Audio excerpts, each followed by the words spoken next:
Hey everyone, and welcome to our study through the New Testament here that we are continuing. We are looking at the 250 events in the life of Jesus through the Gospels, and we're looking at it through this in a chronological format. So we're doing it in order as best as we can determine as it happens. And so right now we are in the Sermon on the Mount, and this is in Matthew chapter 5 through 7. So if you've been following along with us, I appreciate you for continuing to watch these and listen to them. I hope they're helpful. I hope you are learning something from them. And I ask that you share with those that you think it may be helpful to as well.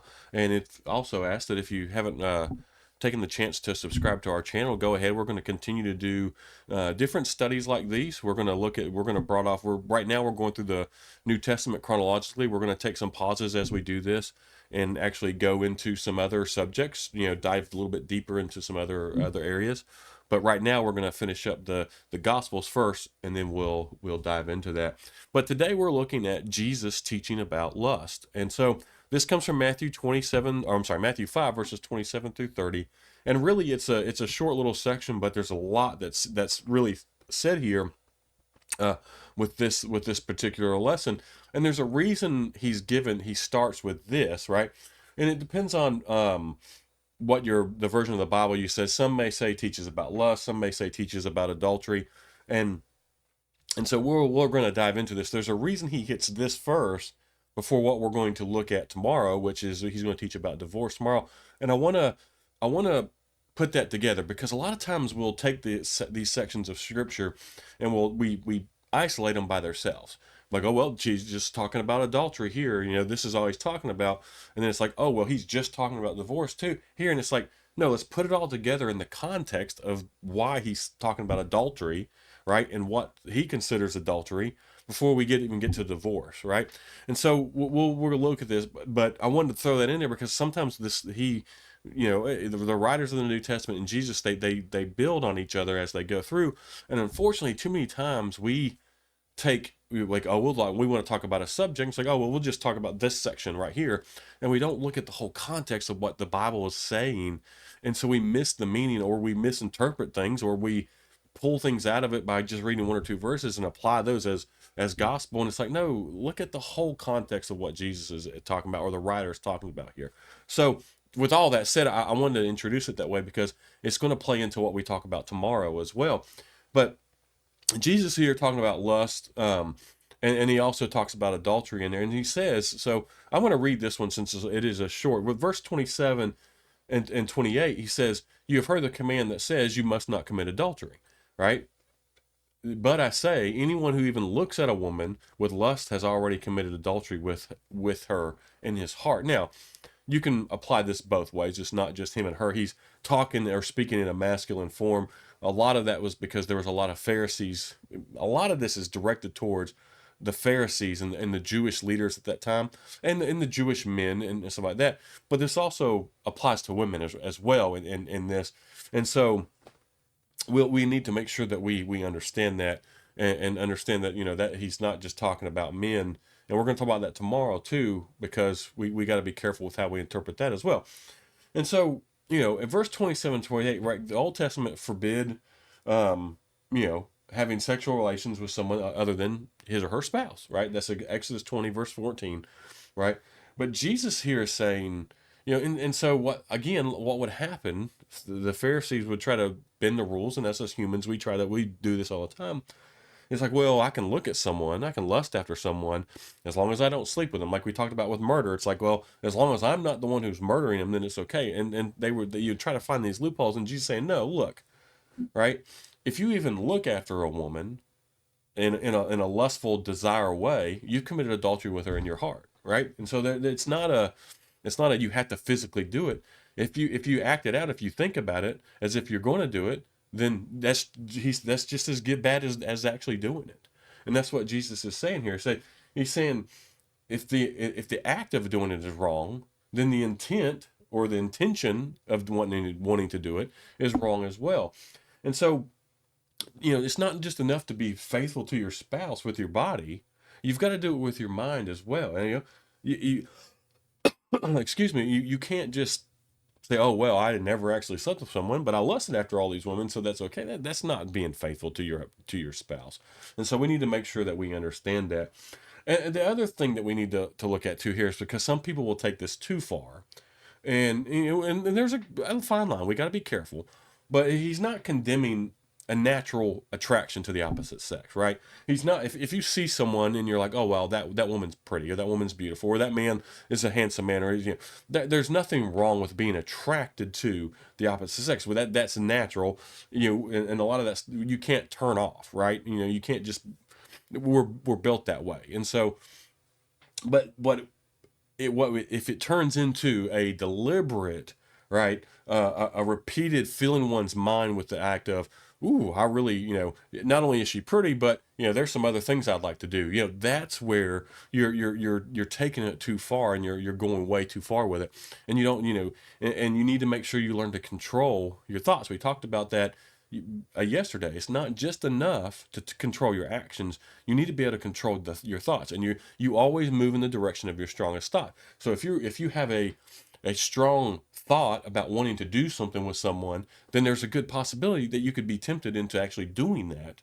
Especially depending on who the person is. And so you've got to learn to control or we've got to learn to control our thoughts. And so he then proceeds to go into this even more. So in verse 29 through 30, he says, so if your eye, even your good eye, causes you to lust, right? Gouge it out and throw it away.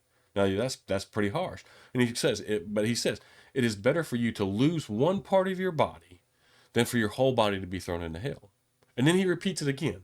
But he uses a different body. And if your hand, even your stronger hand, causes you to sin, cut it off and throw it away. It is better for you to lose one part of your body than for your whole body to be thrown into hell. And so when Jesus is talking about this now he is speaking figuratively, right? It's an example, but at the same time he's not, right? So he's not suggesting that every time our eyeball causes us to sin, everyone in the world would be blind, right? But what he's saying here is if it comes down to it and that's your only choice, then do it, right? Right? He's like, because it's better if you have no other way, if you can have no other way of controlling yourself and you cannot stop, then it'd be better for you to go in heaven blind than it would be to be thrown into hell. And it's the same thing they're talking about the stronger hand, right? If your hand's causing you sin, obviously we have self-control. We can control ourselves, but the point that Jesus is making here is that we need to understand this, how serious sin is, and that we don't let anything lead us down the path of sinning and doing things we shouldn't be doing. And it takes little things, right?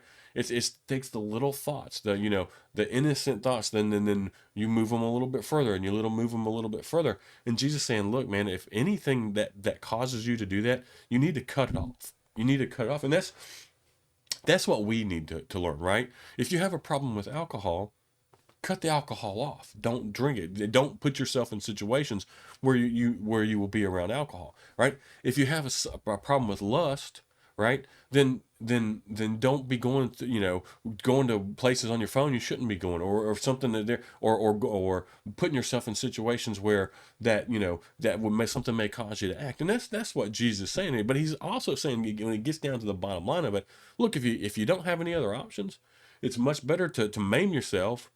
And so at least you get into heaven, right? It's much better to do that, going to heaven lame maimed than it is to go into hell, with a full body. And that's his point there. So, and the bottom line with a lot of this is when we start tolerating sins in our life, right, and they're left unchecked, it could eventually destroy us. I've seen this happen to people with, oh, it's just, one little drink, and then before too long, right, they can't control it.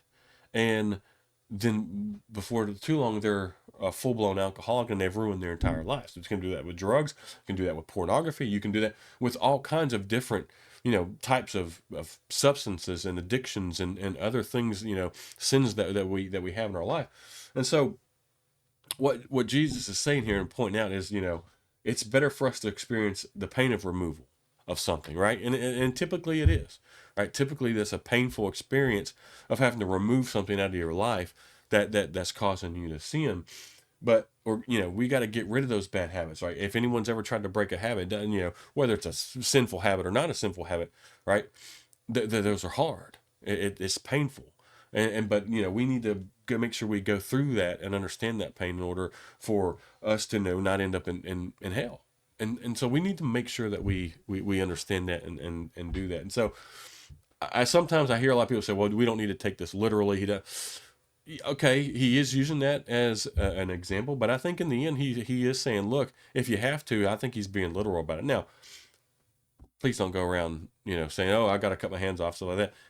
You have choices, right? We can usually remove everything, but again, it's just the example there that he's using under that. And so just, we've got to understand how important our thoughts are. And this is what Jesus is going back to, this, what we think in our minds is ultimately a lot of times ends up going where we act. And so if you are thinking about a woman you shouldn't be thinking about, especially if you're married, in a way you shouldn't be thinking about her, then you're committing adultery with her, right? In your mind, Jesus says you're committing adultery with her. And so we've got to be careful that we don't get caught up in that stuff, because a lot of times we think, oh, well, we've heard the act, look, I can look, but I can't touch, right? Yeah, we don't need to be going that far, right? You don't need to be going that far. We've got to make sure that we don't put anything in front of us that's going to cause us to sin, and then ultimately maybe do something that would ultimately risk our soul. It's just not worth it. Nothing out there, no pleasure, no nothing is going to be worth our soul. And so we've just got to make sure that we focus in on that and understand what Jesus is talking about here. And we're going to apply part of this to tomorrow when he talks about divorce, because there's no, it's not an accident that he talks about this and then goes into divorce and what happens with divorce. So I highly recommend you tune in tomorrow for what we're going to have on that. Again, the divorce section is a real short one, but I'm going to go into a little bit more detail, and then eventually we're actually going to do a longer study on marriage and divorce, because there's some things out there that are kind of misinterpreted and that I would not call biblical, and we need to help with those, because I think there's some things that in this whole teaching of adultery and lust and divorce, where there's been some things that have taught that actually end up turning people away from the church, and we got to be careful, that we no, and this, I'm not talking about biblical things that are taught, but things that are taken too far. And so we need to make sure that we talk about those and look at those and help people understand what we can do to help people outside the church understand, why we think marriage and stuff is so important, why little sins we shouldn't get caught up in. So again, I really appreciate everyone for tuning in. I appreciate you watching these.